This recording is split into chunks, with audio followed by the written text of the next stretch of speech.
You're watching a production of Comcast CN 900, your home for local sports, news, and entertainment. Welcome to Macomb County and the area of Michigan known affectionately as the Eastside. Join us as we cruise Gratiot Avenue and visit the cities that were a part of the arsenal of democracy, helping the United States win World War II. Next on the Michigan Edge.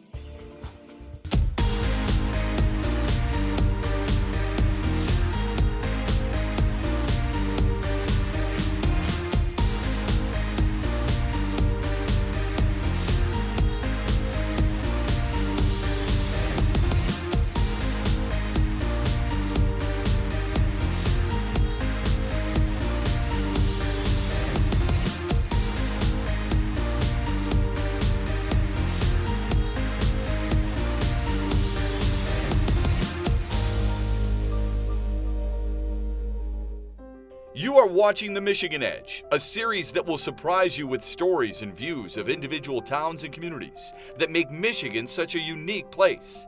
We will uncover the special combination of history, places, events, culture, and people that have shaped these towns and given them an edge over other places, the Michigan Edge.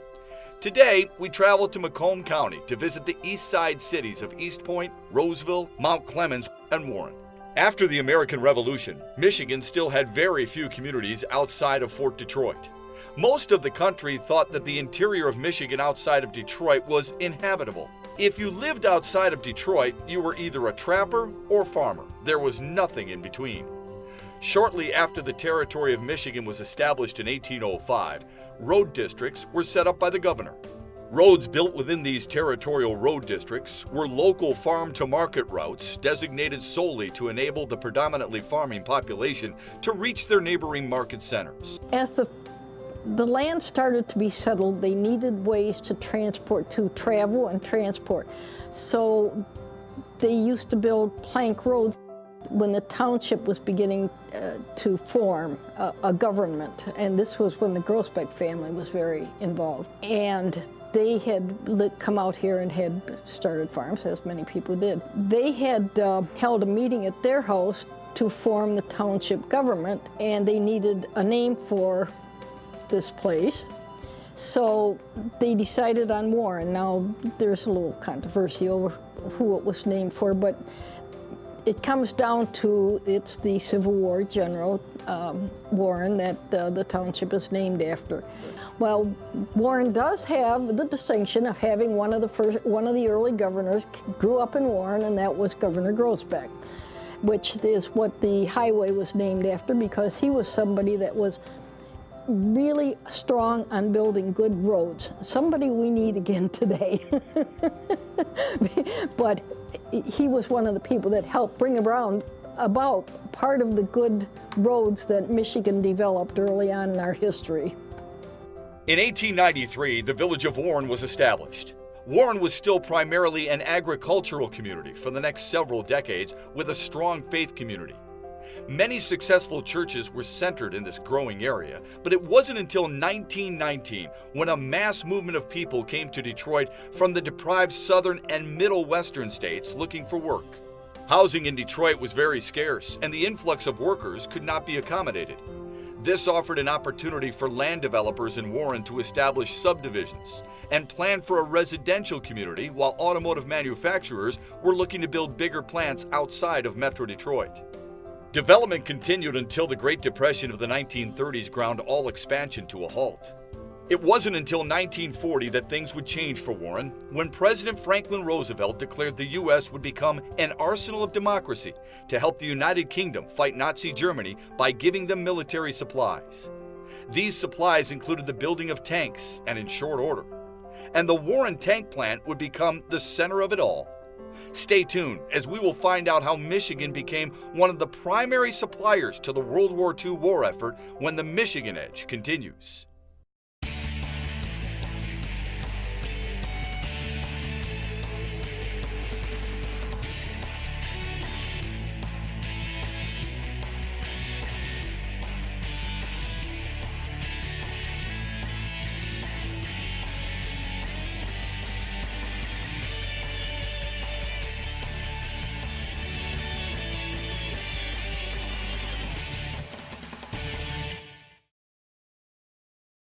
Hey, Jennifer Fuzzmike, Trooper Money Slang. Aw, scram. I'm Chris Mike, Jubby Robon. Y'all gonna lead up in Kiss Bed. Peace, Charity, get town down.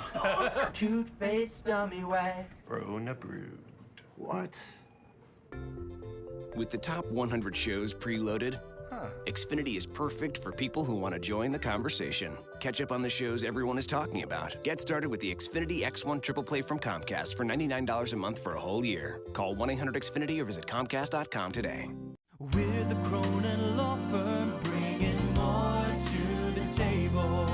When you sit down with attorney Sabrina Cronin and her law firm, they'll stand up for your rights. Backed by a full-service investigative division, Cronin Law delivers results, whatever your legal issues may be. Your problems on the table, and see how much more Cronin Law can do for you. We're the Cronin Law Firm, bringing more to the table.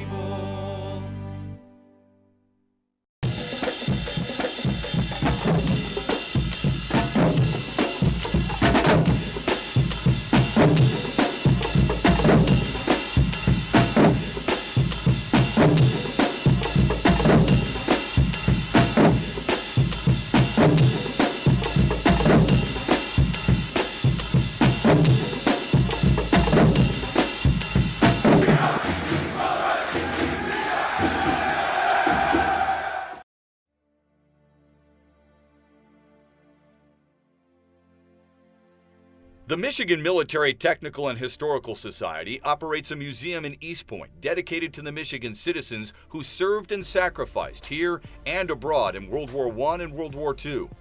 Curator Chris Causley and his staff explained the importance of the East Side in the arsenal of democracy. A lot of people associate the Detroit metropolitan area with the arsenal of democracy, and it's definitely been linked primarily to World War II.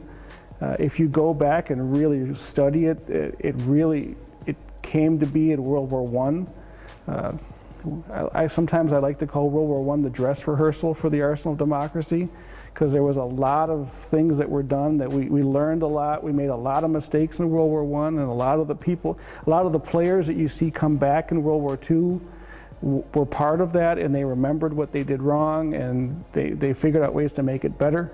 There was a lot of knowledge here in this area on how to make things, not necessarily how to make military things, but they knew how to make things. The government said, okay, this is what we need, go make it. And make it they did. The Detroit Arsenal Tank Plant was the first manufacturing plant ever built for the mass production of tanks in the United States. Established in 1940 and operating under Chrysler, this plant was owned by the U.S. government until 1996. The Second World War came along, and of course we got into it big time. This was quite an event, especially after the bombing of Pearl Harbor. Well, in the meantime, the Army needed machinery, and they really needed tanks. And the Arsenal of Democracy here in Warren was built to take care of that. They had the big manufacturing plant. They would have tanks rolling off the assembly line there. In fact, they would sometimes have tanks rolling down Van Dyke Avenue. I never saw them, but there are people that lived here that did. But it employed lots and lots of people. We have a photo of President Roosevelt in his car visiting the arsenal. It's one of their photos, of course, that they've shared with us. It's just a very interesting and a very important part of the whole history of the war effort. And here was Warren right in the middle of it. Even today, Michigan still has over 4,000 different businesses and almost 50,000 jobs in the defense industry, and Macomb County is the center of that. Between 1960 and 1970, Warren's population doubled with new neighborhoods, businesses, and shopping centers. Around the 70s, the population did kind of stabilize. The growth stopped and has diminished somewhat, but it still was the third largest city in the state. Next census, we'll see if it still is. But there was Detroit, then Grand Rapids, then Warren. Warren continues to be a commercial center for business, with many national companies continuing to use the local workforce. The city of Warren could be called the biggest little city in Michigan. Its massive community center offers citizens of all ages a variety of activities year-round. The City Hall municipal buildings provide state-of-the-art access for all municipal services in one central location. The civic pride is evident as you can see families enjoying the city fountain on a hot summer day. Warren is a special place where you can live the American dream of having a good job and living in a city that cares about its citizens. When we come back, we'll go farther east to travel M3, better known as Gratiot Avenue, to the cities of East Point and Roseville. Next on the Michigan Edge. The only way to get better is to challenge yourself. And that's what we're doing at Xfinity. We are challenging ourselves to improve every aspect of your experience. And this includes our commitment to being on time, every time. That's why if we're ever late for an appointment, we'll credit your account $20. It's our promise to you. We're doing everything we can to give you the best experience possible. Because we should fit into your life, not the other way around. I'm Doug Podell, and this is Rock 900.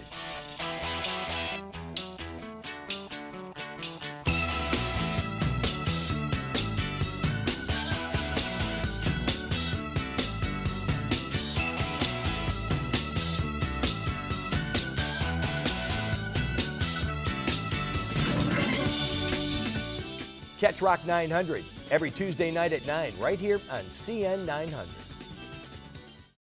It's time. Comcast and CN 900 will provide live coverage for Wayne State University home football games, beginning September 12th versus Truman State, September 19th versus Malone, October 10th versus Grand Valley State, October 17th versus Northern Michigan, October 31st versus Findlay, November 17th versus Lake Erie. Don't miss the action, only on CN 900. Great shops, great eats, and great places. It's My Destinations, only on Xfinity On Demand. From Detroit to Grand Rapids, now you can check out some of Michigan's greatest destinations. Delicious pizza, Michigan craft beer, great family museums, and so much more. It's easy. Push the On Demand button on your remote, navigate to Get Local, and select My Destinations. It's My Destinations, only on Xfinity On Demand. Another way Comcast stays focused on the community.